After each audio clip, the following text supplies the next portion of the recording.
just can't be flapping. So as we see, there's no flapping in his kit. The sternum does not need to be covered. Your shoulders must be covered. So you can't, pull it down. Basically, your chest area needs to be covered. And then the zip must be zipped up when you cross the finish line. So most of these athletes will want to do that to pay respect to their sponsors. So no penalties for the full unzip as long as it's not flapping and looks neat. This is very much allowed. So those of you that were questioning that, that rule has been revised. Well, and he looks, we're all happy that it was revised.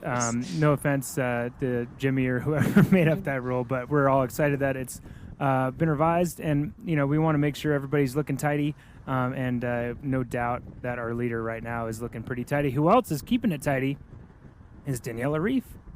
Consistently another 7 seconds that last mile. So set a clock by it. 90 seconds now for another 8 miles to go. That's pretty tight. So she needs to get around a little bit more than 10 seconds a mile. But we see it going that direction a little bit. But Jocelyn, if there was like a top 10 list of athletes I didn't want to have to bring back in the last 10K of a race, it would probably, Jocelyn McCauley would probably be on the top of that list. She's super tough and wanted this battle, and she's gotten it. And I think to some degree, to the extent that you can enjoy being hunted by the world champion, I think she's enjoying the opportunity that she has in front of her. That's what she came for. She wanted a battle, and she's getting it. And, she's doing the best race that she can, and this is going to come down to the last 1 mile, 1 or 2 miles. That's how tight it is. I don't see either of those women are going to start going either direction dramatically. It's going to be really, really tight.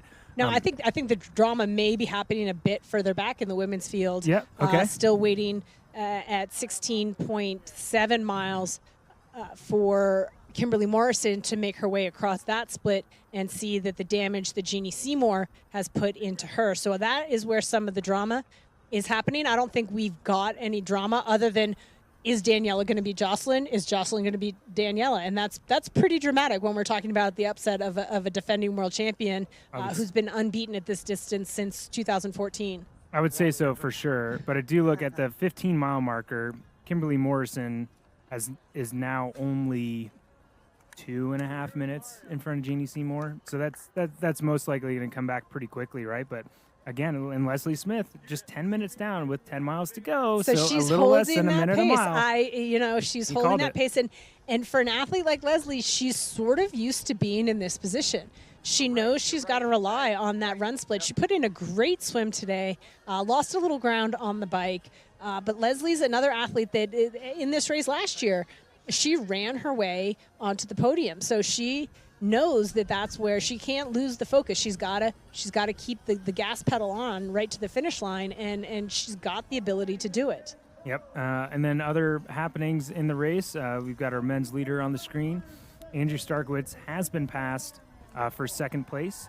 So he's now in third place, now a minute behind David Plessa.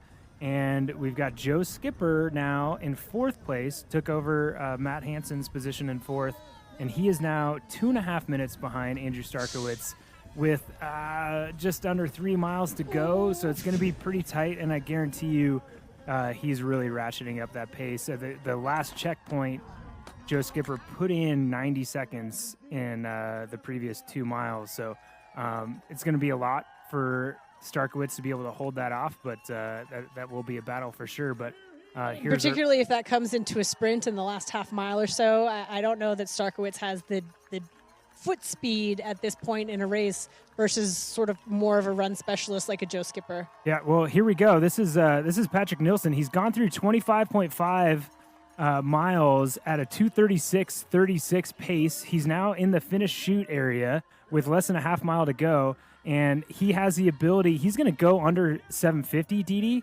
and he might get under, and likely if he holds pace, under a 240 marathon after that sort of bike ride. So no doubt that it was Patrik that had a great day and not the fact that like Starkowitz let it go or these other athletes weren't on great days. But Patrik Nilsson This is a career-type performance day, a sub 750, most likely, here at a championship race in the Woodlands, and he did it basically all himself all day. Oh, kudos to him, absolutely by himself. He had a little bit of company. Obviously, he had some company in the swim, and then he had a little bit of company from Andrew Starkowitz on the bike very early on for a few miles, maybe a few more than we thought he should have stuck around. It doesn't seem to have put any kind of dent into his run legs, and he reeled him in. Here we have him, made his way to the finish line, celebrating. He's going to walk to the finish line. Yep. Just over 750. There you go. There's our men's champion at 750. 55. It's Patrik Nilsson. He, as we said, he did it by himself. An unreal performance. Amazing effort by him all day. Capped off with a 2:42:21 marathon. Not bad at all. It's a good day's work. Amazing Completely performance. spent here at the finish. Likely pretty emotional as well, getting checked out by medical just to make sure, is he overwhelmed with the win? He put it all out there. He looks like he's doing all right, just taking a moment to take it all in. What a performance. Yeah, so 750:55, finishing off with a 2:42:21 marathon. Not too shabby for Patrik Nilsson. It looks like he had to try pretty hard. What do you think, Dee? I was going to say, for an athlete who makes it look so easy when he's out there running, you see the toll these races take on these athletes and how much they invest in and what it takes out of them. So snaps to him. Really, really well done. Should put a lot of confidence in him after a day in South Africa. He was a little shaken by not the performance he would have hoped for. He has backed it up, restored faith in his performance and his abilities. Great performance. Very, very poised performance considering he had no help on the bike whatsoever. Really rode that course all by himself and then capped it off with a brilliant 2:42 marathon. So great performance from Patrik Nilsson today. Yeah, and when Patrick's feeling a little bit better, we'll get a little post-race chat with him, most likely from Mike Riley we have down at the finish line, but still plenty of racing left to go. We had a shot here a second ago. There's Heather Fury getting a hug in, and congratulations in for him. But our women's race is there's still a bunch of action going on back there. We saw Daniela Reif running strong, just 90 seconds behind Jocelyn McCauley last time we had a time check, but we're going to get another time check here in just a few minutes for those top two women.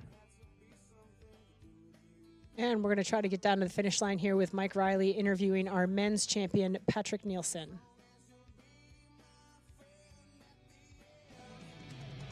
Okay. Patrik wants to give a wave to you guys. There we go. Patrik Nilsson.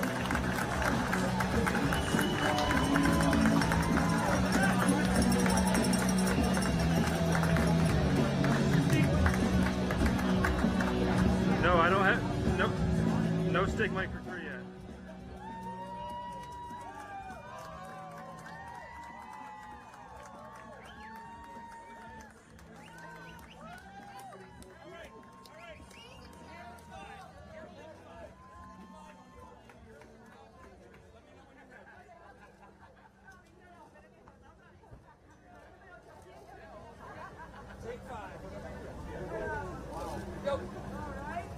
Patrik, first of all, congratulations on the tremendous day. You're pushing hard on that run, and for a Swede, you're pushing hard on a hot run. A little bit of a tough day on you, huh? It was amazing. One of the hardest days ever. Doesn't have audio. A good swim was very important, and I'm right on the same place. Plug into me real quick. Not really what I used to. The run there was amazing. And big thank you to both Heather for the registration, and We are not on for video. being great for hosting me in the last 2 weeks. It's been amazing. Well, you got 5 Ironman titles now under your belt. You've been 2nd and 3rd in Frankfurt. This sets you well up for the season. The box What's doesn't have next? audio. Go point your box. Where's the speaker? Right there, up there. I will try best after this one. Maybe not so much training, but some recovery with the family. Well, how do you like this Texas crowd? It was amazing. The run was perfect. Thank you very much. Patrik Nilsson, everybody. Such a gracious champion. Memorial Ironman taking champion.